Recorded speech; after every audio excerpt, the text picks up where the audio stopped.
grand jury de la presse immobilière, une émission en partenariat avec Régus et Bien Ici, présentée par Sylvain Lévy-Valency. Eh bien bonjour à toutes et à tous, merci d'être avec nous. Il est exactement 18h30 et pour une fois nous sommes à l'heure. On est très heureux de repartir avec vous pour une prochaine saison, une nouvelle saison qui s'annonce. C'est le 28e numéro du grand jury de la presse immobilière. Merci à toutes et à tous d'être connectés sur l'application de Radio Imo. Vous pouvez bien sûr liker, commenter, partager et on répondra bien sûr à toutes vos questions. Il y a un forum sur l'application. Si vous voulez faire un commentaire, vous pouvez réagir et toujours avec beaucoup de bienveillance. Voilà le concept du grand jury. Nous réunissons chaque mois la presse immobilière pour discuter sans langue de bois autour d'un grand témoin qui nous fait le plaisir et qui accepte l'idée de cet exercice un peu particulier. C'est parti pour une heure d'actualité. À tout de suite. Le grand jury de la presse immobilière sur Radio Imo. Voilà, 18h31, on est toujours en direct pour ce grand jury de la presse immobilière avec nos amis journalistes. J'ai le plaisir d'accueillir sur le plateau Virginie Grolot, journaliste à Challenge. Salut Virginie. Salut Sylvain. Comment ça va ? Ça va bien et toi ? Je suis très heureux que tu sois avec nous ce soir. Je sais que tu as bousculé un petit peu ton planning pour être avec nous. Tu nous fais honneur, surtout que symboliquement, comme tu as participé à la création du concept du grand jury. Il fallait que je fasse la rentrée. Il fallait que tu fasses la rentrée, on ne pouvait pas faire moins. Voilà. Quelqu'un qui est reconnu dans la presse immobilière, on adore ce qu'il écrit, on le suit, on a toujours beaucoup d'intérêt. Il est journaliste au Point, c'est Bruno Monnier-Vinard. Bonjour Bruno. Bonsoir Sylvain. Comment ça va ? Bonsoir à tous. Ça va bien, merci. Voilà, le Point, c'est aujourd'hui, le dossier est sorti. Voilà, on en parlera tout à l'heure. On ne va pas donner le numéro des pages. Voilà, on va faire comme ça. Merci Bruno d'être avec nous. Également avec nous, nous avons le directeur général adjoint qui va nous faire la météo de l'IMO dans quelques instants. Il est aussi en charge du marketing et de la communication. C'est bien ici, c'est Philippe Delignyville. Bonsoir Sylvain, bonsoir à tous. Comment ça va Philippe ? Super bien. Moi je suis ravi que vous soyez avec nous. Sur le plateau, nous avons un nouveau venu sur le plateau, voilà, qui remplace et qui va remplacer dignement Thomas Chomel, qui est allé vers d'autres horizons. Moi je le lisais déjà dans Capital Magazine, mais aussi sur capital.fr, un expert du patrimoine et en particulier maintenant de l'immobilier et du logement. C'est Antoine Laurent qui est avec nous. Bonjour Sylvain, merci pour cette invitation. Merci Antoine et ravi de vous accueillir dans le grand jury de la presse immobilière avec les confrères de la presse immobilière. Vous verrez, c'est très sympa et c'est un rendez-vous mensuel. Il est avec nous, on le connaît bien, voilà, c'est presque la marque de fabrique. Il est rédacteur en chef adjoint à BFM Business. C'est Cédric Decoeur qui est avec nous. Bonjour Sylvain. Bonjour Cédric, je suis ravi pour une fois. Les rôles sont inversés, c'est ça ? Voilà, j'allais dire que mon rêve se réalise, oui les amis, parce que je participais régulièrement avec Cédric dans son émission matinale dans le Club Imo, d'ailleurs avec notre ami Virginie et Bruno. Donc c'est un plaisir. Donc là, on va un peu changer l'exercice. C'est vous qui allez faire l'expert, l'éditorialiste dans notre concept de la presse. La météo de l'Imo avec Philippe Delignyville, c'est tout de suite. La météo de l'IMO, par Bien Ici. Philippe, ce soir, nous avons des données chiffrées très particulières. Nous avons, on va essayer de retrouver tous les éléments que vous m'avez envoyés. Comment ça se passe aujourd'hui ? De quoi on va parler ? On va parler de la transaction, du marché de la transaction, vu quel temps fait-il sur le marché de la transaction vu depuis la fenêtre de Bien Ici. Alors justement, quelles sont les données que vous nous apportez aujourd'hui ? D'abord, ce qu'on observe, c'est un retour massif de l'offre. Il y a encore quelques mois, les clients se plaignaient, les acquéreurs se plaignaient de ne pas trouver de biens, d'avoir que des annonces vendues dans les agences. C'est plus du tout le cas. Le volume d'annonces de maisons et d'appartements à vendre sur Bien Ici a augmenté de 45% en un an. Ça fait plusieurs mois qu'on se le dit. C'est un phénomène régulier, récurrent et qui continue de mois en mois. Ensuite, nous avons quoi ? Alors attention, parce que cette augmentation-là, elle est surtout due au fait que ces annonces, en fait, les annonces restent plus longtemps. Et la même chose, c'est un chiffre que j'ai l'habitude de vous donner. Les annonces, il y a 2 ans, restaient environ 54 jours sur le site. L'année dernière, on était à 60. Et bien là, cette rentrée, on est à 67. Donc des délais qui s'allongent. Ensuite, nous avons d'autres sujets, bien évidemment, que vous avez évoqués. Dites-nous. Oui, alors après le sujet c'est on se parle de l'offre. Au niveau des acquéreurs, comment ça se passe? Parce qu'on pourrait se dire plus d'offres, ça donne des envies, ça stimule la vente. En fait non. Aujourd'hui le marché est à l'arrêt. Sourire, effectivement il est à l'arrêt. On est sur une baisse de contacts par annonce de l'ordre de 43% sur le site. Donc les gens, il y a plus d'annonces, mais le marché s'est arrêté. Pourquoi? On en a déjà parlé plusieurs fois, mais ça continue. C'est les taux d'intérêt qui remontent, l'inflation, et puis qui grignotent les budgets. Et on regarde, nous, sur Bien Ici, les gens qui ont un projet immobilier. Tous les mois, on essaye de les mesurer. On voit une baisse assez forte du volume de porteurs de projets. Et en fait, on revient sur les projets, je dirais, un peu contraints, qui sont les 3D de l'immobilier, le décès, le divorce et le déménagement. Cette hausse des biens, est-ce que c'est une bonne nouvelle pour les acquéreurs? Est-ce que finalement, il y a des marges de négociation? Et est-ce qu'on ne revient pas finalement à un état un peu normal des prix? Alors, justement, on peut se dire, beaucoup d'évolutions sur l'offre, beaucoup d'évolutions sur la demande. Est-ce que les prix vont bougent? Et bien, en fait, finalement, pas tant que ça. On est sur une évolution de l'ordre de 1,5% national. Donc, on est encore sur des prix affichés. Parce que nous, Bien Ici, on a prétention que de nous regarder les prix affichés. 1,5%, c'est pas beaucoup. 1,5%, c'est pas beaucoup. Alors après, une moyenne reste une moyenne. Est-ce qu'il y a une hétérogénéité, finalement, d'un territoire à l'autre, par exemple? Je vois par exemple Bordeaux, on avait annoncé des baisses jusqu'à 8 ou 9% quasiment. Oui, en fait, toutes les villes qui ont beaucoup monté baissent fortement. Bordeaux en est une. On prend souvent l'exemple de Nantes ou d'Angers aussi qui reculent. En fait, c'est toutes ces villes qui avaient profité de la hausse d'embellie et de cette euphorie sur le marché qui aujourd'hui baisse. Il y en a d'autres qui résistent. Je pense à Toulouse, je pense à Marseille, qui sont encore des villes qui résistent. Donc augmentation de l'offre, si j'ai bien compris, baisse de la demande, impact sur les prix. Est-ce que ça change quelque chose dans la recherche, dans les critères de recherche des Français? Est-ce qu'il y a des orientations justement, parce qu'on le voit, augmentation des taux d'intérêt? Est-ce que les porteurs de projets, qui sont sur ce qu'on appelle le parcours résidentiel, ont changé un peu leurs critères? Pas vraiment, parce que de toute façon, quand vous cherchez un 3 pièces, aujourd'hui, les porteurs de projets, ils ont un problème, parce que les prix restant élevés, le coût de l'argent étant ce qu'il est, ils perdent en moyenne 17 mètres carrés sur leur projet. Donc, c'est 1 voire 2 pièces pour certains. Alors, un petit mot pour conclure, et surtout un focus sur l'Île-de-France, Philippe. Oui, alors sur l'Île-de-France, on a profité de notre invité pour regarder un petit peu. En fait, nous, on voit plutôt une baisse qui s'amorce plus fortement sur l'Île-de-France, donc plutôt en avance. Je ne sais pas si vous confirmerez ces chiffres-là, mais c'est-à-dire qu'on voit des prix qui s'ajustent sur Paris de l'ordre de moins 5%. En Île-de-France, quand on prend vraiment la grande couronne, là, on est plutôt sur des prix à moins 9%, toujours des prix affichés. J'entends, on pourra se parler des prix de transaction. Donc un marché francilien qui est visiblement plutôt fait sa transition, en tout cas, c'est qui s'ajuste plus vite que le reste de la France. Et ça, c'est une bonne nouvelle pour les acquéreurs. On va en parler d'ailleurs avec notre grand témoin qui est sur le plateau, c'est Olivier Principal, le président de la FNAIM du Grand Paris qui est avec nous. Bonjour Olivier. Bonjour Sylvain, bonjour à toutes et à tous. Merci d'être avec nous. Beaucoup de questions, on vous attend sur beaucoup de sujets, puisqu'on le sait, il n'a échappé à personne qu'il y avait une véritable crise du logement dans ce pays. Les raisons sont à la fois conjoncturelles mais aussi structurelles, et moi j'estime qu'elles sont aussi pour largement politique, et c'est bien les sujets dont on va débattre tout de suite après. Merci Philippe, on se retrouve le mois prochain pour la météo de l'IMO. Le grand jury de la presse immobilière, la revue du grand jury. Eh bien, la revue du grand jury, c'est parti avec nos journalistes et nous accueillons sur le plateau, après le départ de Philippe Denisville, notre journaliste star de la rédaction, Bérénice Deville. Bonjour à tous. Comment ça va, Bérénice? En pleine forme, et vous? Eh bien, écoutez, plus ce serait de la gourmandise. Voilà, il vaut mieux être J'aime en forme. quand vous dites ça. Il vaut mieux être en forme en ce moment, parce qu'avec ce qui se passe au Moyen-Orient, ce qui se passe en Ukraine, ce qui se passe en Europe, je peux vous dire qu'on a intérêt, plus que jamais dans notre pays, à rester solidaire, à rester démocratique, laïque et solidaire, bien évidemment, à plusieurs niveaux. D'ailleurs, dans la revue du grand jury, vous le savez, Olivier Principal, on demande à nos journalistes chaque mois de donner un coup de cœur, un coup de blues. Je reprends les termes d'Antoine Laurent avec ce coup de blues, et parfois des coups de colère, et on a aussi des coups de cœur.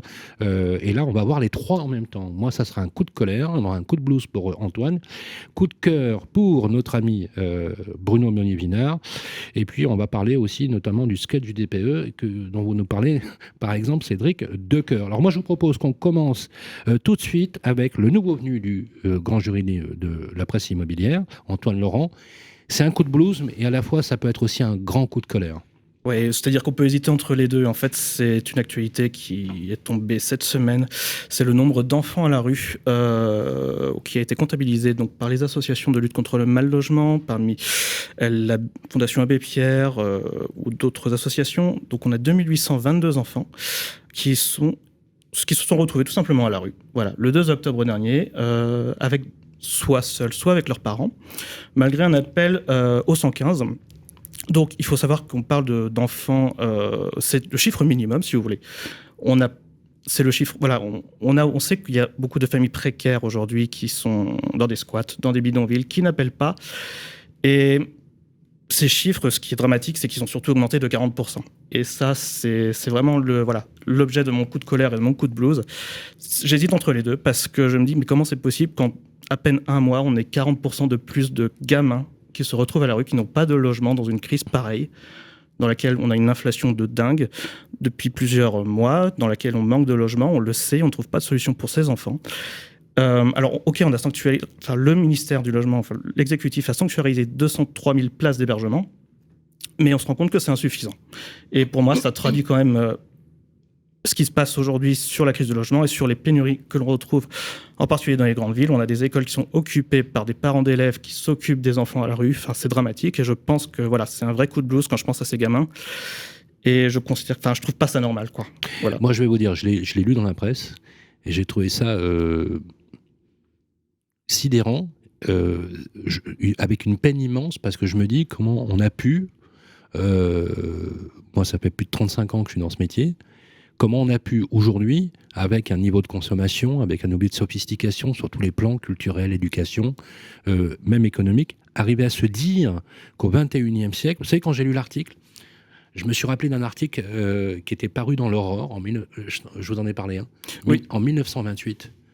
Il y a des enfants dans les rues de Paris, c'est une infamie. En 1928, ça paraissait dans l'Aurore. Il y a un autre article qui avait été écrit en son temps, je ne me rappelle plus exactement le journal, mais c'était signé Victor Hugo. Et qui disait la chose suivante, qui disait à tous ceux, et d'ailleurs ça fait partie aussi de cette phrase, a été reprise dans le préambule des Misérables, ceux qui sont voués à la damnation sociale. Et il parlait notamment des enfants et des mal logés. C'est ahurissant, voilà. Je pense que tous vous l'avez lu ou en entendu parler. Une réaction peut-être, certains d'entre vous, Olivier Principal, quand vous entendez ça? Ah mais vous devez être, moi ça me fait vomir. Ça me fait vomir parce que on a fait partie des organisations, la FNAIM Grand Paris, à faire des propositions dans le cadre du grand débat au début du quinquennat de M. Macron, le premier, dans lequel on a proposé de régler le problème des sans-abri et du mal logement en prenant un dispositif qui était celui qui avait été utilisé dans l'Utah, où les Américains ont calculé ce que représentait le coût des aides publiques et des aides sociales, et plutôt que de financer des aides, on finançait de la création de logements pour les personnes sans abri. Et en réalité, le logement reste le premier facteur de réinsertion sociale. Les promesses du candidat Macron sur son premier quinquennat, c'était de supprimer le sans-abrisme. Aujourd'hui, on a des chiffres qui ne font qu'exploser. Et on voit que les considérations du président de la République sur le logement sont exactement au niveau de ce constat, l'absence d'action réelle. Et quand on voit que des places en hébergement d'urgence coûtent presque 2 000 € par logement, alors qu'avec 2 000 €, vous arrivez à loger des personnes avec probablement 3 logements, ça correspond à 3 logements, 3 loyers, je me dis qu'on dépense l'argent public, probablement, et même certainement, pas du tout à l'endroit où on devrait le faire. Donc c'est un coup de gueule parce que des gamins ne devraient rien faire dans la rue. Ça devrait être une priorité ultranationale, et tu as raison de le dire, on ne devrait pas, à notre époque aujourd'hui, constater ça. Absolument. Donc oui, une défaillance de la puissance publique. Une réaction, Virginie? Malheureusement, le phénomène n'est pas nouveau, mais on l'avait déjà évoqué il y a quelques mois. Bien sûr. On était toujours sur ce chiffre. Moi, je regardais... Notamment les chiffres de la Fondation Abbé Pierre dont on avait parlé du 28 février 2023. Et puis, c'est le collectif des associations réunies qui fait ces études. Tous les mois, ils comptent tous les appels au 115 auxquels on ne peut donner suite. Je regardais dans Le Parisien, je crois que c'est celui d'hier, nos confrères du Parisien ont fait un sujet sur les personnes qui habitent le bois de Boulogne, le bois de Vincennes, pardon. C'est assez intéressant parce que d'abord, il y a une explication sur le parcours de ces gens qui en arrivent là. Et bien sûr, ce qui est assez cruel, c'est qu'une partie des habitants, donc ils vivent sous des tentes, au milieu des branchages, tout ça, ont un emploi. Donc ça veut dire que l'emploi ne permet pas d'accéder à un logement. Et bien évidemment, vous avez la situation où à un moment ça devient très compliqué de conserver son emploi parce que vous ne dormez pas, parce que vous avez froid, parce que vous passez votre temps à trouver des solutions pour comment manger, comment dormir, comment vous laver, tout un tas de choses. Et que donc à un moment, les gens se disent je ne peux pas rester dans mon emploi puisque je n'arrive pas à assurer le reste. Et là, vous êtes dans la spirale et le piège s'est refermé sur vous. C'est une spirale infernale, c'est pire qu'une relégation sociale, c'est une mort sociale. Oui, et pourtant, on ne peut pas dire. Alors effectivement, si on prend les chiffres, il y a ce phénomène de dire on a augmenté, ce qui est vrai en soi, le nombre de places d'hébergement d'urgence, puisqu'il y en avait au début du quinquennat 180 000, je crois. Alors il y a eu la crise sanitaire qui a permis une mobilisation de certains actifs. Qui après a été plus ou moins conservé.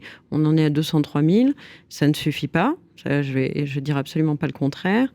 Et puis, on voit bien que c'est toute cette chaîne entre pouvoir accéder à l'emploi, si on traverse ou pas la rue, mais on devrait pouvoir, en tout cas, ça devrait permettre de trouver un logement. Ça devrait permettre aussi de trouver du logement accessible à des étudiants de faire leurs études, puisque le phénomène, après, c'est terrible, les enfants à la rue, mais le phénomène aussi de dire je fais pas d'études parce que je peux pas payer le loyer même d'une petite chambre et aller faire des études supérieures dans une grande ville, c'est gâcher un potentiel, c'est gâcher un avenir, et c'est pour moi tout aussi scandaleux, mais je ferai pas d'échelle de valeur. C'est très clair. Bérénice, vous vouliez intervenir? Oui, parce que c'était mon coup de gueule aussi. C'est frappant, je reprends les chiffres, donc c'est 2822 enfants qui étaient à la rue la nuit du 2 octobre et 700 bébés donc de moins de 3 ans. Non, j'avais pas vu ce chiffre. 700 bébés de moins de 3 ans, donc une hausse de 42% par rapport au mois dernier. Et moi, ce qui me frappe... Mais d'où ils viennent? Comment c'est possible, ça? Alors, et le pire, c'est que vous l'avez dit, c'est que ce chiffre, évidemment, est sous-estimé parce que les associations, l'UNICEF, qui a fait cette étude, estiment que toutes les familles qui ont des bébés ne le disent pas, en fait, n'appellent pas le 115, ils ont fait des stats, en fait. Donc, ils sont même au-dessous des radars Exactement. sociaux. Exactement. Il y en a beaucoup plus. Et moi, je fais un parallèle avec le nombre de bureaux vacants qu'il y a en France. Il y a une étude qui est sortie au niveau de l'impact carbone. L'impact carbone des bureaux vacants en France équivaut à 750 000 allers-retours Paris-New York. On estime qu'en Ile-de-France, il y a 4,4 millions de mètres carrés de bureaux en France. Ouais. En Ile-de-France, pardon, vides.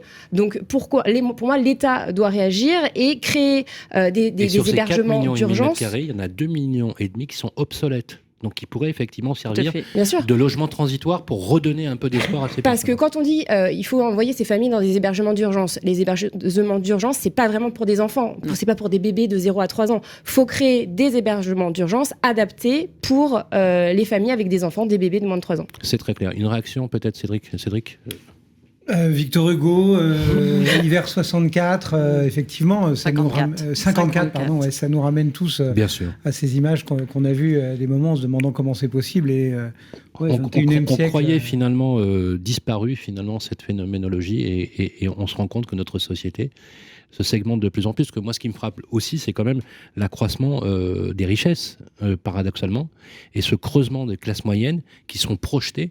Parce que, je vais vous dire, décrocher et tomber dans le piège de la relégation sociale ou de la disparition, voire de la mort sociale, c'est très rapide quand on perd un job ou quand on est expulsé de son appart, par exemple, ce genre de choses. Ça peut aller extrêmement vite. Et on est tous finalement concernés par ça. Je crois que ce qui a frappé finalement les esprits, je suis même étonné qu'il n'y ait pas eu plus d'impact, je vous le dis franchement. Je pensais que ça aurait beaucoup plus d'impact. On en a parlé avec Antoine. Mais parce qu'on ne veut pas les voir. Mais oui, bah oui. Oui, un enfant qui traîne dans la rue, principalement, sûr. On se dit qu'il rentre chez lui. Voilà, on va enchaîner, puisque effectivement c'est un vrai sujet, mais tout à l'heure je donnerai aussi un coup de colère, parce que j'ai vu dans le 14e exactement ce type de choses, mais là c'est un peu plus grave. Quand je dis un peu plus grave, dans la façon d'agir. Vous allez voir, c'est absolument incroyable. C'est tout un quartier qui s'est mobilisé pour exclure des sans-abri. Bruno, on a un joli coup de cœur, parce que vous avez toujours cette capacité incroyable à trouver des ouvrages d'architecture absolument magnifiques. Vous allez nous en parler, dites-nous. Là, l'exercice a été facilité parce que c'est un projet, moi qui publie des projets chaque semaine d'architecture, je trouve que c'est vraiment un projet qui sort du lot. C'est une architecte française qui s'appelle Manuelle Gautran qui vient de signer une bibliothèque municipale à Parramatta. Parramatta, ça se trouve près de Sydney, en Australie. Et ce qui est intéressant dans son projet, c'est que la forme et la fonction se rejoignent, que la forme est particulièrement osée. C'est une sorte d'ellipse faite de grands losanges qui agissent comme des tuiles et qui donnent un profil extrêmement particulier à ce bâtiment que l'on voit là. Mais derrière ce geste architectural qui, en plus, anime la vie du quartier, il y a plein d'astuces, c'est-à-dire que ça agit comme une sorte de cheminée de ventilation naturelle. L'air ça redistribue l'air. Au niveau du socle, socle, l'air arrive et puis il repart sur le haut, donc ça agit comme un climatiseur naturel. Et puis ensuite, il y a l'occultation au soleil, aux tempêtes de vent, de grêle. Il peut y avoir des intempéries assez costauds là-bas. Ça permet aussi de tamiser la lumière du jour qu'on voit là qui rentre dans le bâtiment. C'est un bâtiment qui est étagé sur très peu de niveaux, mais avec des grands plateaux. Alors donc c'est une sorte d'origami. Vous connaissez c'est magnifique. Papiers japonais pliés, qui est à la fois extrêmement osé, extrêmement audacieux et extrêmement vertueux. Et avec une empreinte carbone ultra maîtrisée.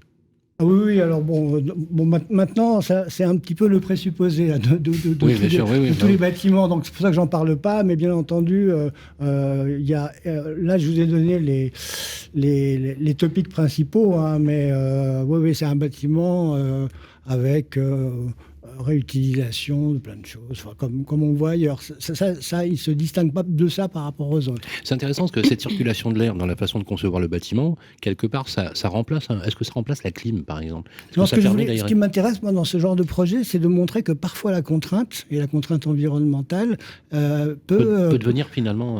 peut favoriser l'émergence d'idées un petit peu atypiques, comme celui-là, comme ce bâtiment. Et ne pas faire... Alors, parce qu'il y a un débat, souvent on dit que pour être vraiment dans l'écologie, il faut faire une sorte de décroissance, vous voyez. C'est-à-dire avec des bâtiments, ça existe aussi, des bâtiments où il y a le moins de technicité possible, etc. Or là, on arrive à faire les deux. Frugalité, sobriété, finalement, avec un bel ouvrage d'architecture. Bah oui, donc ça veut dire qu'on peut faire sobre. Vous avez vu les images. On peut faire sobre et frugal sans sacrifier la beauté. Ça a l'air très agréable de travailler dedans. Merci Bruno, magnifique coup de cœur architecture à visiter bien sûr et à regarder avec beaucoup d'intérêt. Cédric Decoeur, vous avez un coup de gueule que vous avez. Je sais pas si c'est un coup de gueule, un coup de cœur. Que vous avez appelé le sketch du DPE. On l'a tous vu, mais c'est assez sidérant, mais c'est vrai que ça pourrait être drôle, mais ce qui est sidérant, c'est de voir des politiques finalement rétro-pédaler. On a d'ailleurs beaucoup parlé avec Bérénice dans notre matinale sur Sud Radio. Dites-nous-en quelques mots.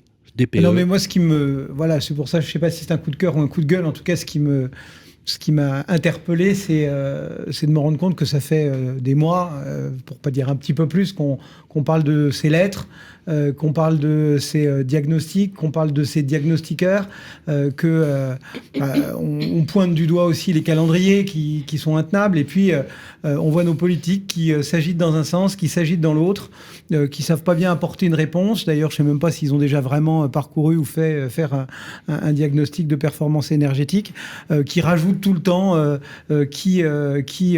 échelon ou pas, une complication ou pas. On s'aperçoit au dernier moment que finalement ça va pas tenir. Alors on modifie la façon dont on doit faire le calcul. On demande à des organismes de faire presque ce qu'ils peuvent, parce que tout le monde tombe à bras raccourcis sur les diagnostiqueurs, mais sont-ils vraiment les seuls responsables? Moi, je suis vraiment pas sûr. Et puis après, faut aussi qu'on sache balayer un peu devant notre porte, comme on dit, parce que tout le monde y va aussi de sa petite histoire entre guillemets sur les particuliers qui essayent de glisser le billet pour moi je vous prends mais uniquement si j'ai un E. Bon voilà, donc je me dis qu'il y a un moment il faudrait qu'on sache. Non mais c'est vrai, vrai. On a interrogé pas mal d'agents immobiliers, je pense que vous avez tous fait la même chose, c'est le mercato pour les lettres énergétiques, sans compter parfois certaines indélicatesses, il faut le dire, en disant voilà, faut que tu m'arranges ça. avec un bon classement, etc. Et puis le fait que les particuliers, par exemple, préparent pas. Je dis pas que c'est le cas de tous les diagnostiqueurs. Non, loin de là. Ni tous les particuliers, mais. Non, t'as mis le pied dans la mare déjà. C'est bien, on va rigoler après, mais. Enfin voilà, donc moi je comprends pas que on soit pas capable à un moment de dire bon bah stop.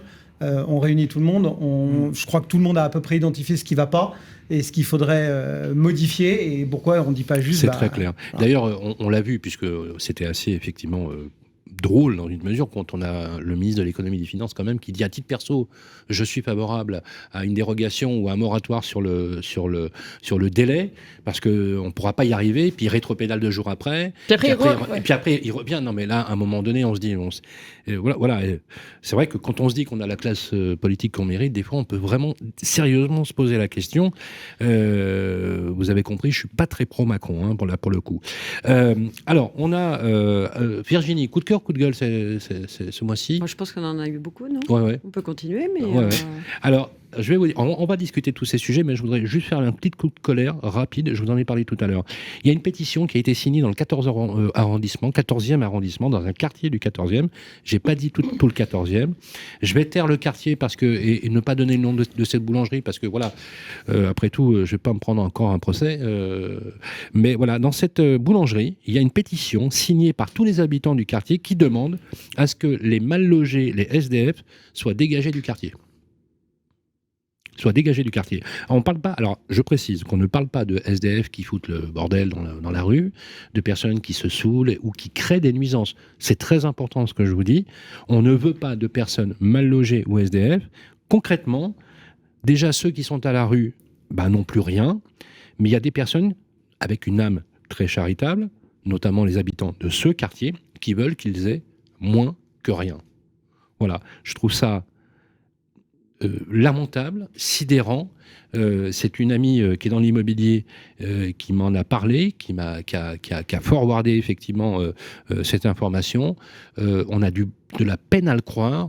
Je trouve ça absolument incroyable. Et je me dis une chose, et j'aimerais avoir rapidement peut-être l'avis de certains. On va commencer par Olivier Principal.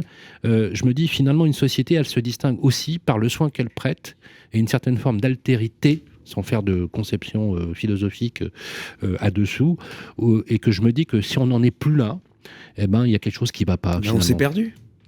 On s'est perdu quand on en est là. On en perd le sens de l'humanité.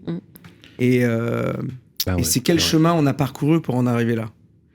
Et c'est pour ça qu'on peut se marrer de temps en temps, parce qu'on parle de DPE, des lettres, des cafouillages ministériels, etc. Mais on n'en est plus à rigoler là.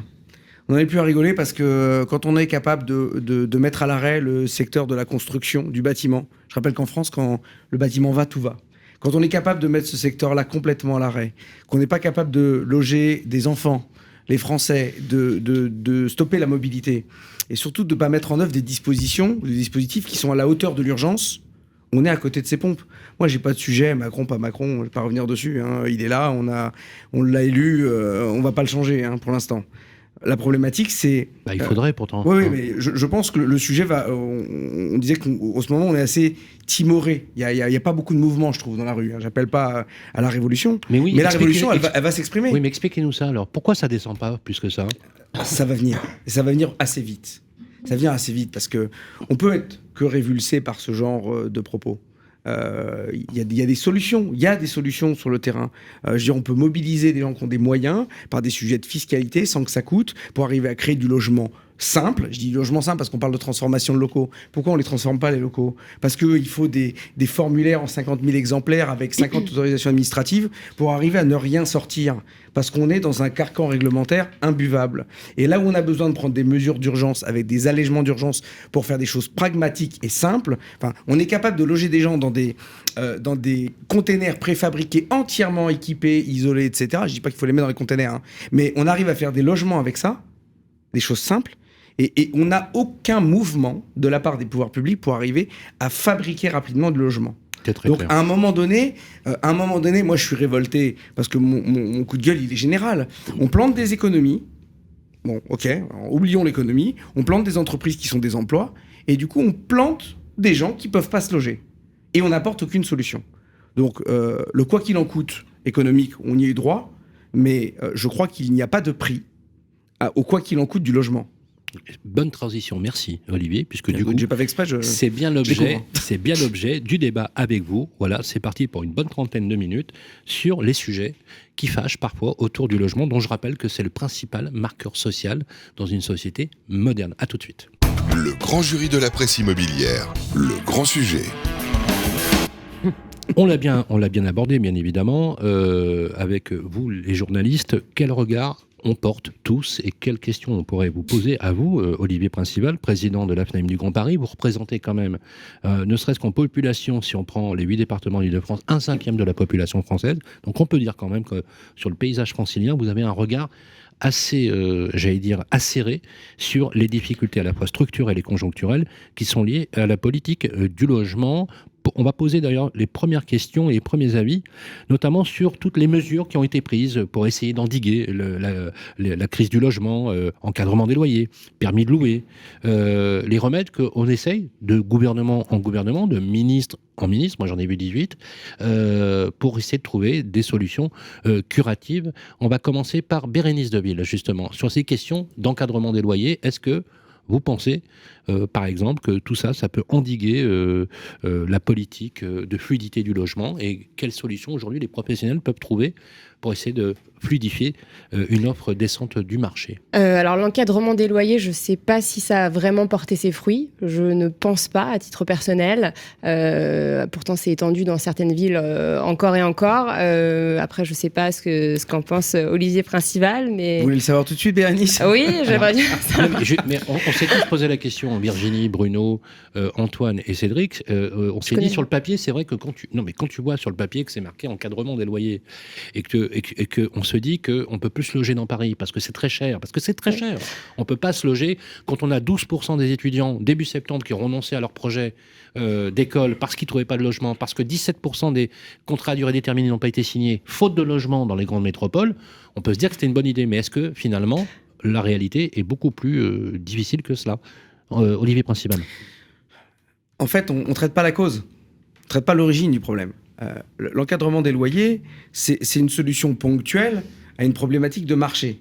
C'est ponctuel. On ne peut pas encadrer tous les loyers, parce que déjà, les bases de calcul, on ne peut pas le faire au niveau d'un territoire national. Ça nécessite quand même une bonne connaissance du terrain et de la population locale. Donc, il y a des sujets qui doivent relever des maires. Mais est-ce que les maires ont la compétence de la régulation économique? Ici, en France, on fait des dispositifs provisoires, expérimentaux, qui durent. Et on se laisse parfois la tête dans le trou, même si on sait qu'on est dans la mauvaise direction. Il y a des villes européennes qui ont abandonné l'encadrement des loyers parce qu'on a perdu, on a désertifié certaines zones.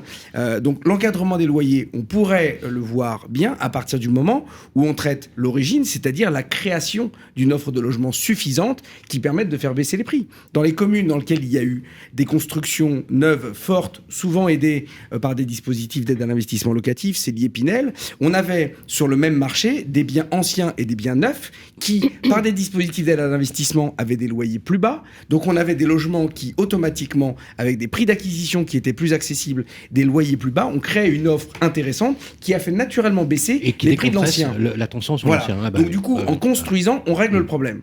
Sauf que chez nous, on balance de l'encadrement des loyers qui, du coup, pose des problématiques où on obère économiquement les opérations. Ça fait fuir les investisseurs. Vous achetez un appartement dans Paris, il y a entre 30 et 40 ans pour amortir l'acquisition de son bien. Forcément, alors, c'est sûr que quand vous l'avez acheté à un prix où vous avez fait votre petit calcul et puis dans la foulée, vous venez encadrer, il y a un moment donné, c'est bien de le faire, mais comment on traite le problème plus profondément? Donc, moi, je comprends.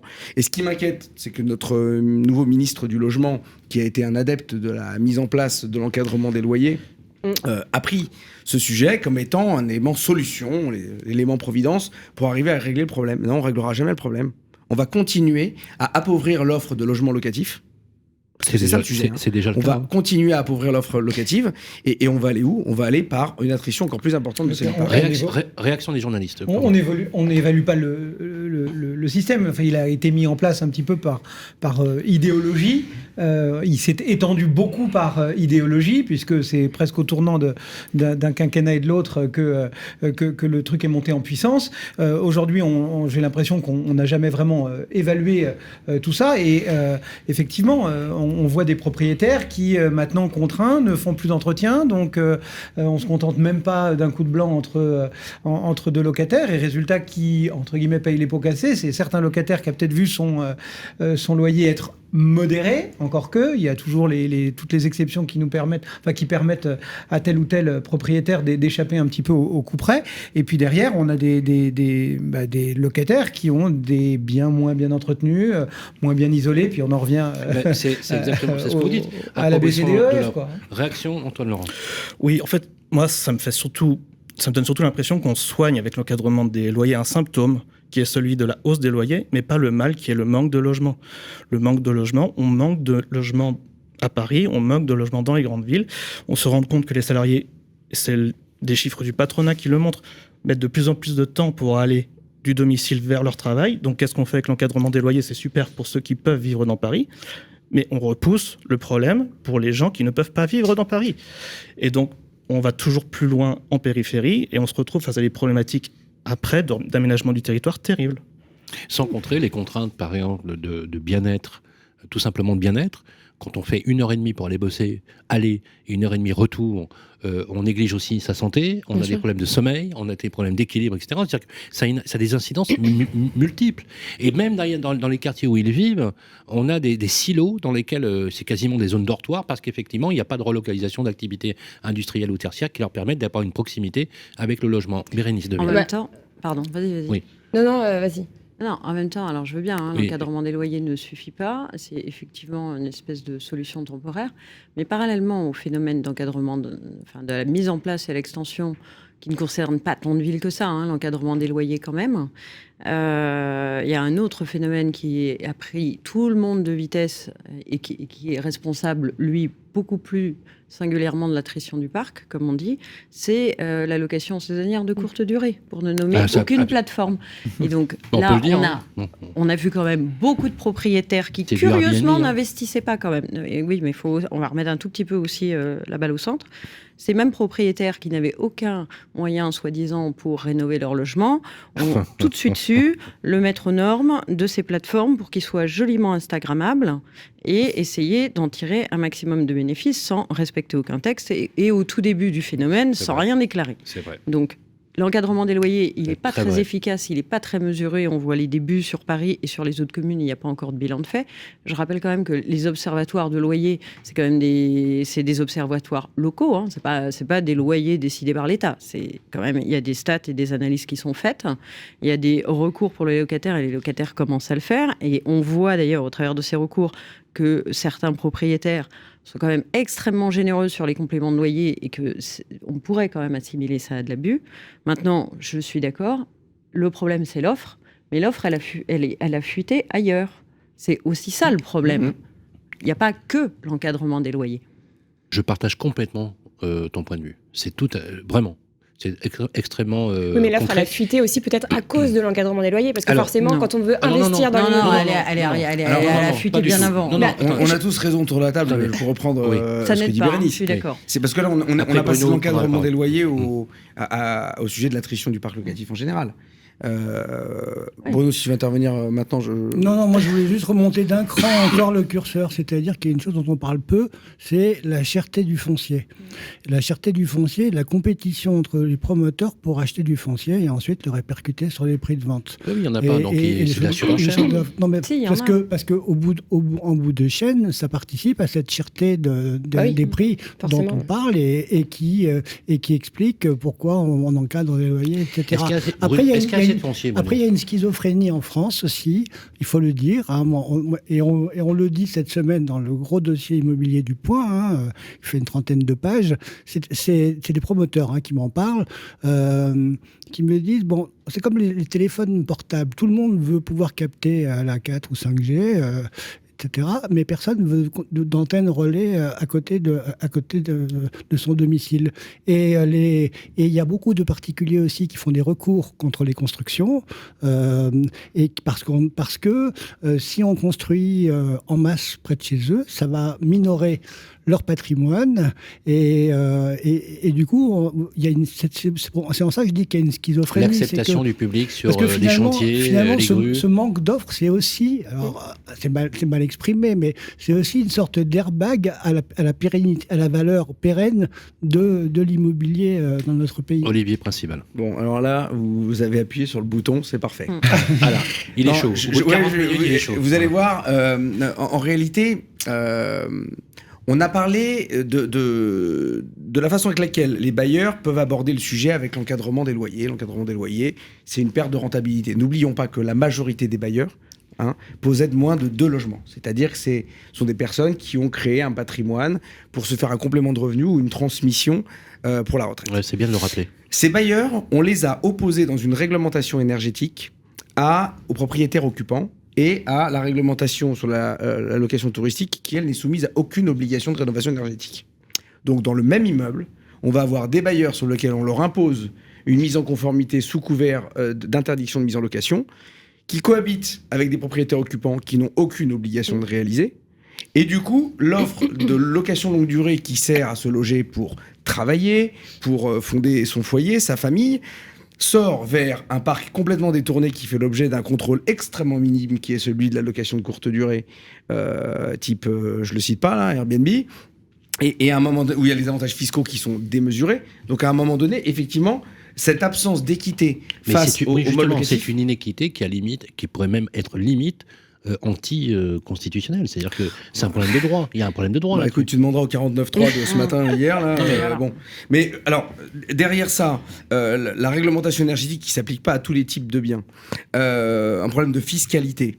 Et on parlait de la cherté du foncier. Mais moi, je vais mettre aussi les pieds dans le plat sur la cherté du prix du mètre carré, du primo-accédant, au celui qui investit, qui paye la quote-part du logement social, qui achète à prix inférieur à celui de revient du coût de la construction. Du bailleur social qui achète. Du bailleur social qui achète moins cher. Alors, pourquoi aujourd'hui il n'y a plus de construction ?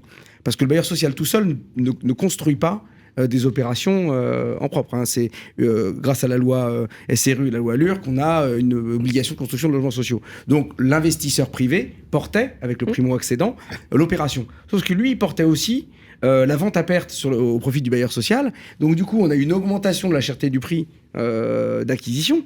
Et je suis désolé de le dire. C'est que les bailleurs sociaux qui achètent à bas prix, entre guillemets, en bas prix, finalement déportent la marge, parce que c'est marge négative pour les promoteurs, à ceux qui achètent en libre et qui du coup payent le prix fort. Et ils vivent au même endroit. Je le dis. Je le dis, et en réalité, c'est important de le savoir. C'est chaud. C'est qu'on n'est pas censé vendre à perte. C'est comme ça que ça marche. On n'est pas censé vendre à perte, mais c'est comme ça. Ouais. Donc, à un moment donné, la cherté du prix passe aussi par l'équité devant la réglementation et la règle économique. On ne peut pas faire porter à une partie de la population. Le quota qui est fixé, c'est la loi ICE. Oui. C'est l'obligation de construire une réserve en le quota n'a rien à voir avec la capacité d'acheter en dessous du prix de revient. Sauf que le quota, finalement, il est dépendant de la construction neuve, puisque les bailleurs sociaux, eux, ne construisent plus. Donc, ils achètent le stock aux promoteurs privés. Et moi, je ne connais pas un promoteur privé philanthrope qui travaille à marge négative. Ben non, parce qu'il se récupère sur l'autre côté. Ah oui, forcément. Incohérence. Virginie ? Oui, non, mais le système marche comme ça. Si un bailleur social, si le prix, on va dire, est de 5 000, le bailleur social va acheter à 2 500, et ben les 2 500 qui manquent, ce sera les 7 500 que le parc privé, acquéreur ou investisseur, paiera. Il paye la différence. Oui, c'est comme ça que ça marche. Mais après, ça dépend des communes, ça dépend des bailleurs sociaux, ça dépend de tout un tas de choses. Mais le sous-jacent, pour reboucler avec ce que disait Bruno, le sous-jacent quand même, c'est que le foncier, sur le coût de l'opération, peut représenter 20, 30, 40, 50% du prix, et qu'il y a un problème de prix du foncier, de disponibilité du foncier et de surenchère des offres, des promoteurs ou des acteurs pour acquérir ce foncier. C'est très clair. Et alors là, on a des nouvelles taxes sur la vacance de certains logements, mais même en ce qui concerne le foncier, enfin moi, je vois pas, il n'y a pas de fiscalité inversée. À la limite, aujourd'hui, si vous gardez votre terrain, vous allez capitaliser et valoriser. Donc finalement, on a plus intérêt à garder le foncier un certain temps. Oui, évidemment. Ça fait des années qu'on le dit. C'est une incurie absolument incroyable. Réaction là-dessus, Cédric Baker. Je le disais tout à l'heure sur d'autres sujets. On a brossé déjà là 3 ou 4 sujets et à chaque fois on en revient à l'idée qu'il n'y a pas de vision d'ensemble. On a agi sous le précédent président un peu, je dirais, par idéologie. Et aujourd'hui, je ne sais pas si Emmanuel Macron il a raté ou pas quelque chose dans sa vie immobilière au début de sa vie, mais on a l'impression qu'il, pour ne pas dire qu'il se désintéresse du monde immobilier.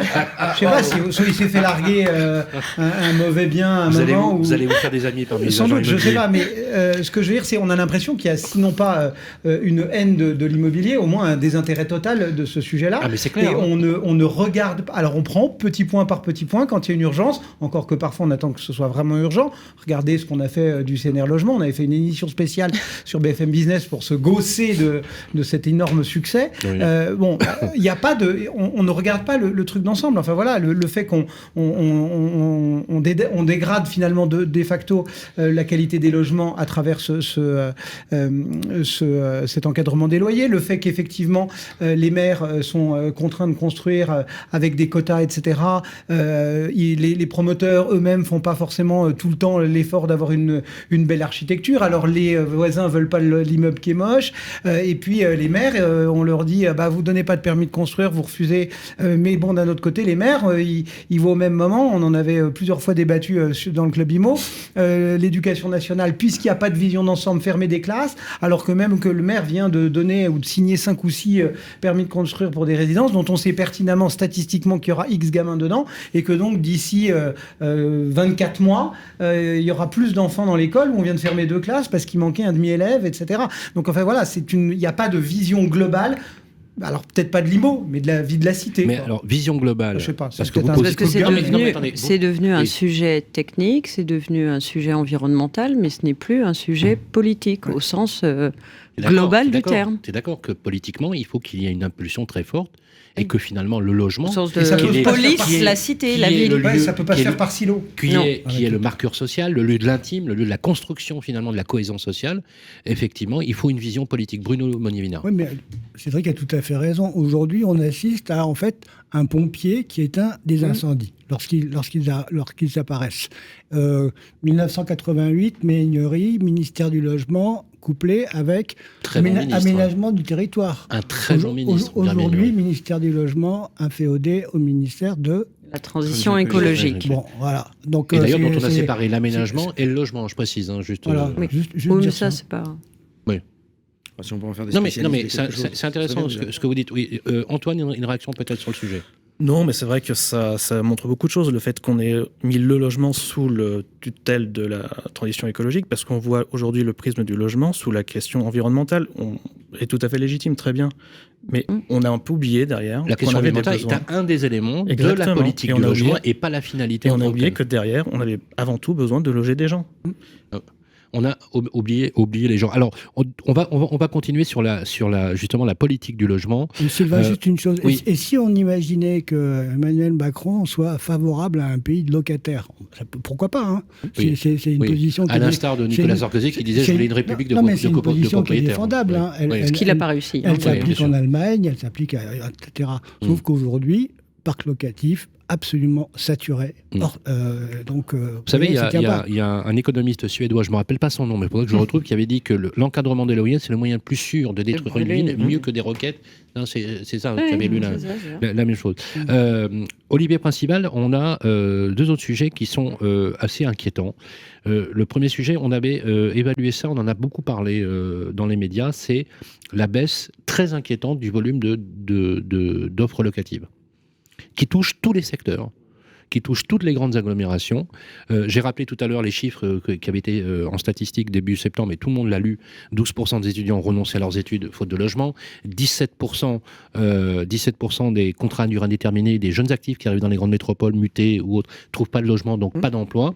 On amène des entreprises qui rétropédalent, qui ne s'installent pas dans des lieux parce que faute de logement. Donc là, on a un vrai sujet. Et on l'avait fait, d'ailleurs, on en avait parlé au Club IMO. on avait calculé les aides au logement et les aides à la voiture électrique. Et on s'est dit, on avait fait un papier, une espèce de provocation en disant finalement on a résolu la crise du logement, dormez dans votre voiture électrique. C'est ça. Voilà, dans une certaine mesure. Question, justement, cet appauvrissement de la tension locative est en train de créer un choc social sans précédent. Bon, l'augmentation de la tension locative. Oui, l'augmentation, pardon, de la tension locative qui était déjà là, absolument. Qui était déjà là. On a vu des statistiques, par exemple, on a vu une vingtaine d'annonces sur certaines régions, je crois que c'était la région de Lyon, avec 531 demandes. C'est juste phénoménal. C'était bien ça, Bérénice, qu'on avait. 230 à Metz. Oui, absolument. C'est une cocotte minute. On se dit, mais il y a un vrai sujet. Une annonce dans Paris, c'est 200 appels dans l'heure. 200 appels dans l'heure. C'est-à-dire qu'on publie une annonce, une heure après, on enlève. Paris, ça a toujours été un peu compliqué. Ça a toujours été compliqué parce que le marché a toujours été tendu, mais on n'a jamais connu une tension telle celle d'aujourd'hui.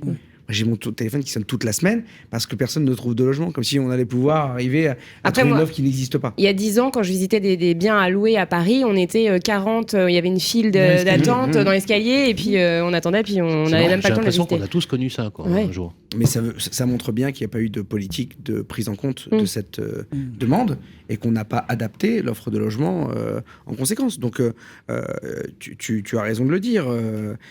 C'est une bombe. Hein. C'est une bombe, mais on est dedans. On l'a dit pour tout un tas de raisons qu'on a évoquées tout à l'heure. Donc, pourquoi ça catalyse pas plus ? Pourquoi ça ? Je sais pas. Est-ce que vous allez le sentir ? Enfin, moi, de mon point de vue, je me trompe peut-être. Parce qu'en fait, pour pas citer, quand des cheminots ou des électriciens veulent bloquer à la machine, ils bloquent le pays. Les gens immobiliers qui se mettent en grève, je crois pas que ça bloque le pays. Il n'y a pas un pouvoir de nuisance.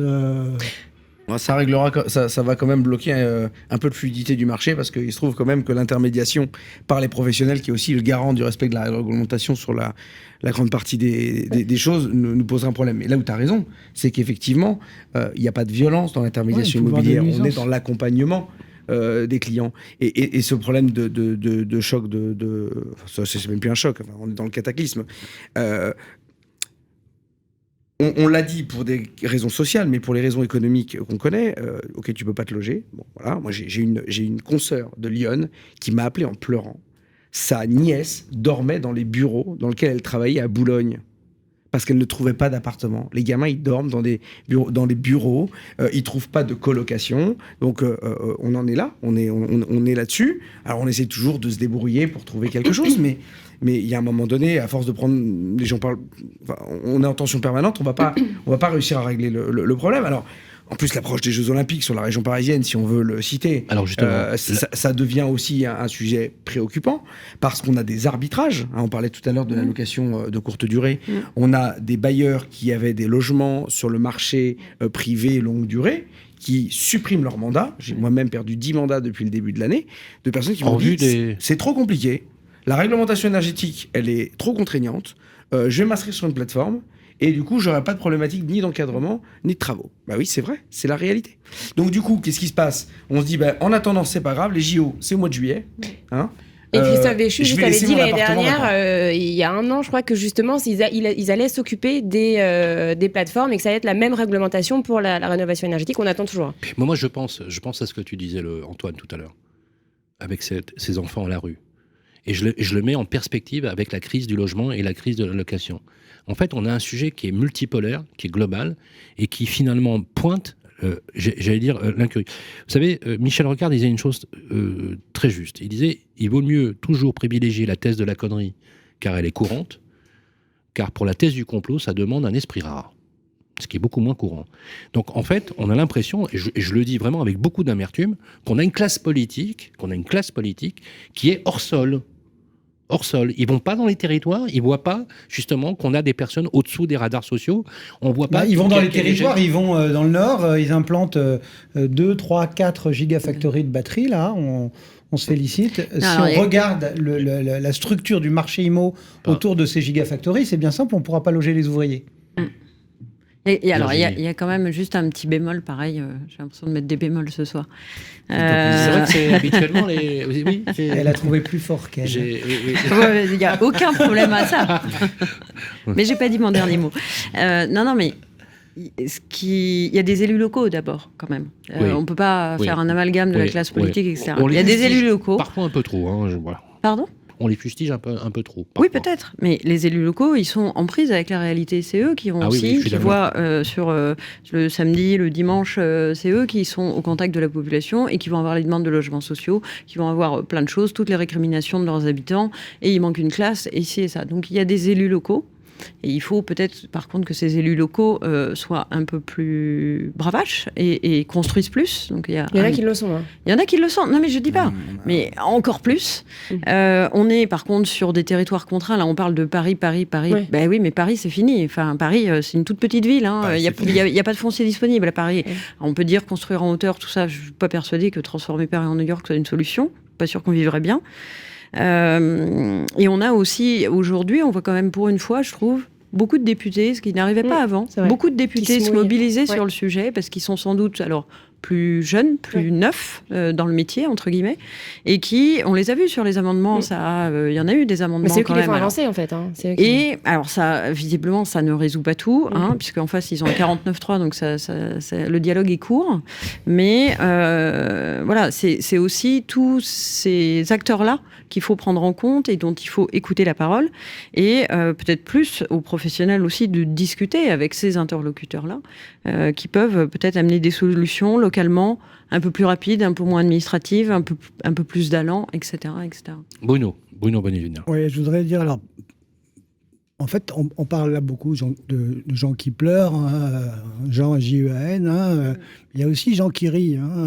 Il ne faut pas oublier qu'il y a des particuliers qui réalisent de très juteuses plus-values en vendant leurs biens en bord de mer. Moi, je vois ce qui se passe sur la côte atlantique, c'est ce qui s'est passé à une époque sur la côte méditerranéenne. La population locale n'arrive plus à se loger, pour la raison notamment qu'a évoquée Virginie, avec des locations saisonnières, etc. En attendant, il y a quand même des gens qui vendent à des prix stratosphériques. Je pense à Arcachon, où on était partis ensemble. Mais il y a des gens qui achètent à ce prix-là. Voilà. Donc, en fait, c'est monté. Est-ce qu'on monte dans le bon wagon ou pas ? C'est comme les primo-accédants qui ont pu monter dans le bon wagon il y a quelques années avec un argent quasi gratuit. Il fallait, et qui ont choisi le bon timing, et puis aujourd'hui qui se retrouvent condamnés à rester locataires quand ils trouvent une location. Voilà. Absolument. Et il nous reste 5 bonnes minutes encore. On a vu, il y a 2 sujets, mais s'il faut prendre quelques minutes de plus, on les prendra. C'est l'avantage de faire des diffusions en podcast aussi, je précise, par rapport au rythme d'une grille en flux comme BFM Business par exemple.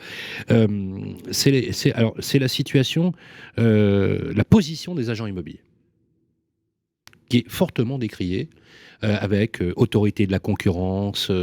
Alors franchement, j'ai trouvé ça absolument scandaleux, mais je vous le dis, scandaleux, qu'on ait même eu l'idée que pour fluidifier l'offre de logement, pour réduire le prix du logement, tu as vu la même chose, l'autorité de la concurrence, on se dit, qu'est-ce qu'on va faire ? Allez, on va taper sur les honoraires des agents immobiliers. Première chose. Ensuite, on s'est dit, non, c'est pas suffisant. Peut-être qu'il faudrait déréglementer, je dis bien déréglementer, peut-être que je me trompe, vous me direz si je me trompe, Olivier, déréglementer et revoir, abroger finalement une loi un peu obsolète, celle du 2 janvier 1970, la loi qu'on a appelée la loi Hoguet, qui a réglementé l'accès à la profession, qui a calibré le titre d'agent immobilier, qui a calibré les métiers du syndic et de la copropriété avec des cartes professionnelles. Il y en a 3.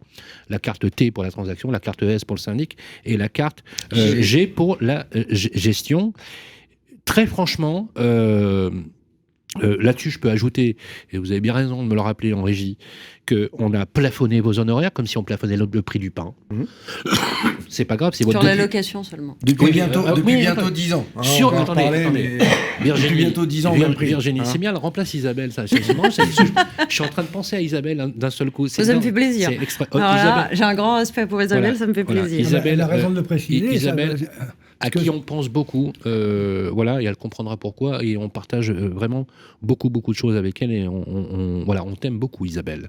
Ce que je voulais vous dire, je parle d'Isabelle Ray-Lefebvre, ce que je voulais vous dire, c'est que on parle de la rémunération des honoraires de location. Ouais. On ne vous a pas demandé si les salaires avaient augmenté des gestionnaires de loc, on ne vous a pas demandé si vos charges d'exploitation augmentaient. Non, on vous a dit, on plafonne vos honoraires de location. Alors, vous avez plié. Malheureusement, vous avez plié. C'est-à-dire que la profession a accepté, mais c'est pas qu'elle a accepté, elle a été obligée de le faire par la contrainte. Et encore une fois, on vient vous chercher des pots dans les têtes. Alors moi, j'ai envie de vous poser des questions. Je provoque un peu. Est-ce qu'on veut qu'il n'y ait plus d'agents immobiliers en France ? Moi, je me demande déjà, on a réglé le problème de la construction, puisqu'on a dit qu'on voulait plus de construction. Donc on a plombé la construction. Et on a tué les promoteurs. L'énergie, on a déjà réglé le problème il y a quelques années. Les grands fleurons de l'industrie française, on les a tués aussi. Bon, je veux dire, à la rigueur, autant tout mettre à plat. Quand je parlais tout à l'heure de dispositifs expérimentaux, on nous dit, tiens, les agents immobiliers, on va plafonner vos honoraires de location, comme ça on va protéger les locataires. Bon, super. Pourquoi pas ? Nous, on n'était pas d'accord, puisqu'on a une perte de 30% de revenus sur l'Île-de-France, sachant qu'on met un tarif qui est identique dans les zones tendues, mais on n'a pas les mêmes prix de locaux. C'était pas abusif, les honoraires mais non, et puis le marché, tout le monde connaissait en moyenne que le bailleur payait un mois d'honoraires de location, un mois de loyer hors charge à peu près, et le locataire, c'était pareil, et ça fonctionnait comme ça. Bon, après, on a dit on va faire ça par rapport à la surface du logement. Alors, moi, je vais vous dire, il y a des logements, de petits logements de 15 mètres carrés, où il y a des professionnels qui ne veulent pas s'en occuper. Parce que pour 250 €, tu fais pas 50 visites, le contrat de location, la sécurité juridique, l'analyse du dossier. Donc du coup, ça devient compliqué. Et le problème, c'est que ça, c'est 2014. Évident. C'est 2014. On est presque en 2024. Ouais. Et en 10 ans, on n'a pas revalorisé ses prix. En attendant, l'inflation, elle a explosé. Les charges, elles ont explosé. Donc en réalité, on a creusé le trou. Alors effectivement, la profession, en son temps, n'a peut-être pas été à la hauteur du combat. Mais non, elle n'a pas eu le choix, c'était la loi. Oui. Moi, j'ai pas dit mon dernier mot. D'accord, ok. J'ai pas dit mon dernier mot. On a introduit une procédure de suppression des encadrements d'honoraires. Que ça soit sur les honoraires de location, les honoraires de transactions dans le neuf. Cette procédure est pendante aujourd'hui, elle est en cours. Les conseils d'administration les ont approuvés. On fait le questionnement au ministre et on y va.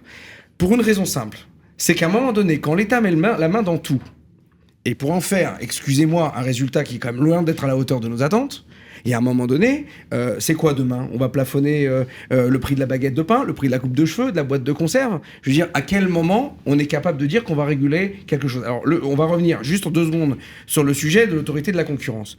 Arriver à dire qu'on va faire des économies aux Français en allant comparer des choux et des carottes, parce qu'on compare le montant moyen des honoraires en France pour un service qui n'est pas du tout identique à celui des autres pays européens, et avec une pression fiscale qui n'a rien à voir. Donc comparer des choux et des carottes, c'est bien mignon, ce ne sont que des effets d'annonce. En attendant, si on pense ubériser l'intermédiation, qui est le gage de sécurité grâce à la loi Hoguet. Oui, parce que l'idée, dans le texte, c'est incroyable, on parle des plateformes qui ont fluidifié et qui ont... Attendez, c'est dans le texte. Oui. Dans le texte.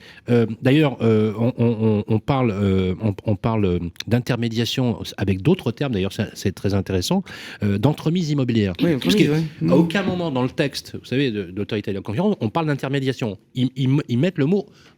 les spécialistes de l'entremise immobilière. Moi, je pense que c'est le marché de la transaction. Il y a des plateformes qui sont venues révolutionner le métier. Bon, on a vu la révolution. Et qui ont donné, voilà. Ils sont tous arrivés avec des prix fixes et ils sont tous revenus au pourcentage comme les agents traditionnels. Donc, si vous voulez, à un moment donné, la réalité économique est là.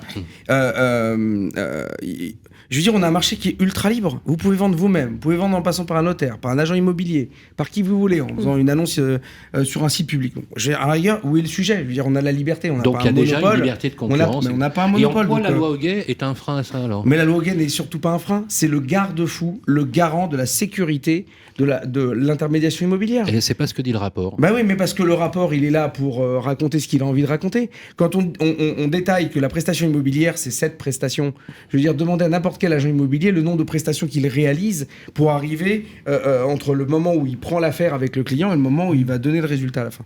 Bon, voilà. On nous envoie un commentaire en disant c'est peut-être l'occasion de faire un peu le ménage parmi les agents immobiliers qui sont pas très bons, etc. Oui, Bruno. Non, après, on peut peut-être imaginer, je fais exprès, c'est un peu provocateur, mais on peut imaginer une forfaitisation de ces... Des forfaitisations, c'est-à-dire... Par rapport à quoi ? De ces honoraires. De quoi ? Par rapport à quoi ? De quoi ? Comment les agences de papa, feu, les agences des papas, bienvenue Bercity ? Non, mais on fixe à un pourcentage donné, je sais pas, on dit... Alors, aujourd'hui, c'est 5,8%. Mais c'est déjà le cas, Bruno. Article 68 du PLF, il y a 5 ans, en Europe, qui a tarifé, a plafonné les honoraires dans le neuf à 10%. Vous vous rappelez ça, c'est la rétrocommission. Chez nos voisins européens, 4%. Oui. C'est pour ça. Oui, non, mais c'est aussi dans le rapport. Et 5,8% en France. Le rapport dit 4,7% en moyenne européenne, 5,8% en France. Voilà. Avec des TVA différentes, etc. Mais bon, est-ce que si on faisait un forfait à une époque, à un moment où tout partait, à un moment où tous les appartements se vendaient en un claquement de doigts, etc., est-ce que ça peut être aussi une protection pour l'agence qui va se donner du mal aujourd'hui à aller vendre le bien et qui va y passer plus de temps et de toucher une somme forfaitaire Olivier, c'est un non-sujet. À mon sens, c'est un non-sujet. Attendez, on a des taux de satisfaction de 92% sur les avis vérifiés de l'action de l'agent immobilier. Oui, 92%. Avis vérifiés, avis contrôlés. Source Opinion System, que vous connaissez probablement. Oui, mais à condition d'être sur Opinion System. Sur 300 000 avis. D'être sur Opinion System. Attendez, sur 300 000 avis vérifiés. On ne parle pas de panel avec 50 personnes interrogées. 300 000 avis de clients qui sont passés par les services. 92% de taux de satisfaction. Il y a 70% des transactions qui passent par les professionnels de l'immobilier, là où chacun a la liberté d'y aller ou de ne pas y aller. Où est le sujet? Si vous n'avez pas envie d'y aller, vous n'y allez pas. Donc, à chaque fois qu'on a voulu faire fétiser quelque chose... Là, je suis d'accord avec vous. À chaque fois qu'on a voulu fétiser des honoraires, on a appauvri l'offre de service. L'offre de service qui est celle qui doit être adaptée à l'ensemble des clients. Non, mais c'est même pas un avis, c'est un vrai constat. Non, mais moi, je suis pas d'accord. C'est un constat. Si on avait un État qui intervenait en réglementant, en apportant un bénéfice de service pour les clients, les consommateurs, ok, pourquoi pas, hein, mais on n'a pas de monopole et on va pas imposer à des professions intermédiaires qui sont là pour protéger les transactions. Je le dis bien, moi je suis contre et je me battrai bec et ongle pour qu'on ne touche pas à la loi au gay, plutôt qu'on la renforce, parce qu'on est favorable à la renforcer, justement parce que ces plateformes qui font n'importe quoi, et je tiens à vous dire aussi attention, quand vous dites renforcer, ça veut dire que vous êtes favorable à la création par exemple d'un norme? Ah mais si on doit en venir fonction ordinale, la fonction à ordinale, l'instar de ce que fait l'IPI la fonction en Belgique, ordinale, elle est de toute façon nécessaire à partir du moment où on a une situation de monopole. C'est pas le cas aujourd'hui, d'accord. Si on devait être obligé de passer par un agent immobilier, j'en serais très heureux. Pour toute transaction immobilière, il y a un ordre pour réglementer. C'est pas le cas en Belgique. Et pourtant il y a l'IPI. Oui, mais c'est pas nécessairement le même ordre que celui qu'on entend en France. Non, mais on m'écrit créons l'agence immobilière de France avec des agents assermentés. Agent assermenté, c'est-à-dire qu'en fait que vous ayez presque une délégation de signature. Vous l'avez déjà parce que vous faites les avant-contrats. On fait déjà la rédaction des avant-contrats. Donc, l'intervention du professionnel de l'immobilier, elle est là pour sécuriser la transaction. On a des garanties financières, on a des assurances responsabilité civile, on a des garanties de moralité. Donc à un moment donné, nous mettre au même niveau que des plateformes dont vous rencontrez jamais personne, qui font n'importe quoi. Quand je vous dis n'importe quoi. Et le sujet des agences de tontons, là, donc on évoquait tout à l'heure, est un sujet. Ils sont morts, ils sont je voudrais pas mettre le doigt sur qui était dans le board des agences de tontons avec une proximité assez importante du très haut pouvoir français. Il y a un moment donné, on peut se poser la question de savoir où vient la commande. Mais j'aime bien ouvrir les portes. Voilà. Des noms. Non, t'en as suffisamment. Mais non, je peux pas laisser passer. Si. J'ai envie d'avoir un deuxième procès en diffamation. Allons-y. Mais j'ai pas envie de te faire un deuxième procès en diffamation. Tout le monde a compris le sujet. Et d'ailleurs, c'est connu. Le problème, c'est qu'on commence à en parler. Donc, je veux dire, à un moment donné, d'où vient la commande? Quel est l'intérêt pour le consommateur de ça? Justement, moi, plus globalement, on va devoir conclure. Plus globalement, en fait, il faut pas oublier que la France, à l'inverse des États-Unis, c'est un pays où le peuple n'aime pas payer pour les services. Et c'est d'ailleurs pour ça que les services se dégradent en France. Vous êtes d'accord là-dessus? Mais bien sûr, il y a une dégradation du niveau de service en France, mais dans tous les domaines, qui est incroyable. Et pourquoi? Parce que les Français. Mais qui le dit ça? Mais parce que mais ça se voit. Attention, parce qu'on est en train d'y revenir. Les gens, parce que beaucoup de Français sont déçus quand on appelle un conseiller au téléphone qu'il est délocalisé, etc. Les Français maintenant en ont marre. C'est pour ça, pour certains secteurs, ils sont prêts à payer plus cher pour avoir un service de qualité. Et c'est en train de s'inverser. Bonne question. Vous avez le même sentiment? Vous êtes au menu. D'accord. Alors, Antoine? Non, la seule réaction que j'avais, c'est que, bon, évidemment, on comprend qu'Olivier défend la loi au gay, c'est tout à fait, c'est dans l'intérêt de ses adhérents, etc. Après, ce qu'il ne faut pas oublier, c'est qu'il y a tout un panel, tout de même, de services qui existent. Il y a des services haut de gamme avec des agents immobiliers qui font de A à Z la transaction. Vous avez du semi-intermédiaire, vous avez le particulier à particulier, vous pouvez choisir, en fait. C'est ce que dit Olivier. Et pour moi, donc, quand on parle d'honoraires, mais vous pouvez choisir si c'est trop cher à aller sur quelque chose, faites les choses vous-même. En fait, pardonnez-moi Antoine, mais quand vous dites il donne le discours pour ses adhérents, c'est pas une réflexion corporatiste qu'a eu Olivier. Non, mais je comprends ce qu'il défend. On se rejoint sur le sujet. Oui. Chacun a la liberté de faire. Pourquoi on va voir un professionnel? Parce qu'on n'a pas envie de se planter. Et un achat immobilier, c'est un investissement sur 20 ans, sur 25 ans, on va se mentir. Oui, très rapidement. Pas envie de se planter. Après, juste, on rappelle la masse de documents qu'il faut rassembler aujourd'hui pour conclure une vente immobilière.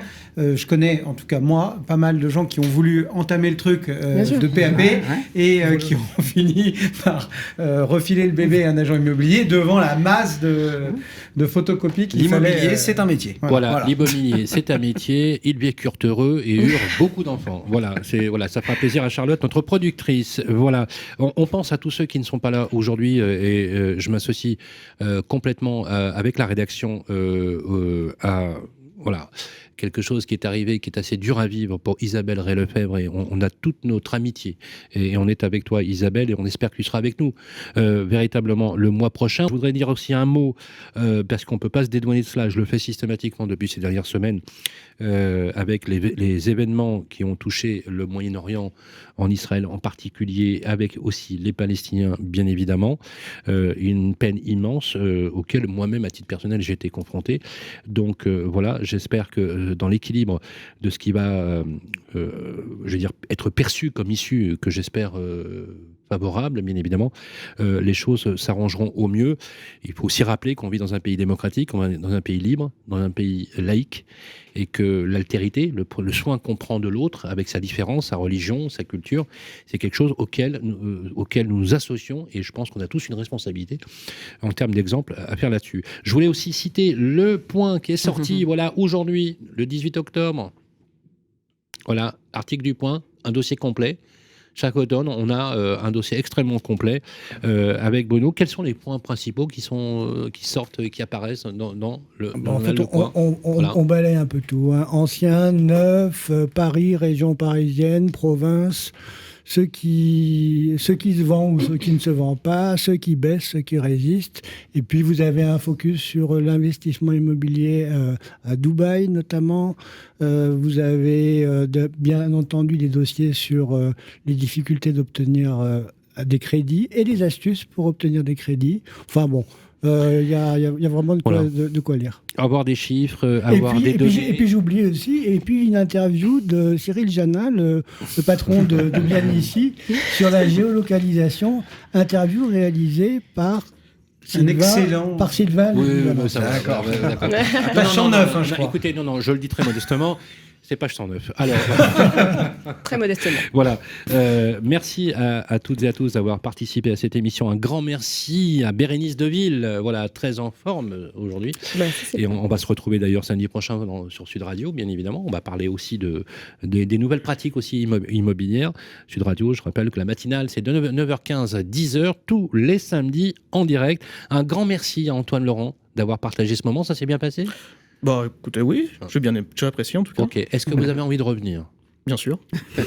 Vous êtes chez vous. Voilà. Merci beaucoup. On peut lui donner son rond de serviette, il a été gravé tout à l'heure. Merci Antoine Laurent, journaliste à Capital, spécialiste du logement. Un grand merci, un immense merci à Cédric Decoeur, mon mentor, c'est mon modèle. C'était sympa d'être de l'autre côté. Voilà, en tout cas, c'était très Mais je rends agréable. la place à Marielle. Voilà, très agréable de vous avoir. Merci Cédric Decoeur. Je rappelle que vous êtes rédacteur en chef adjoint à BFM Business. Un immense merci à notre ami Bruno Monnier-Vinard, journaliste au Point avec toujours des dossiers extrêmement pointus, comme d'ailleurs le sont ceux de Challenge. Oui, pour nous, ce sera le 2 novembre. Voilà, avec beaucoup d'intérêt. On en parlera le mois prochain, si vous voulez bien.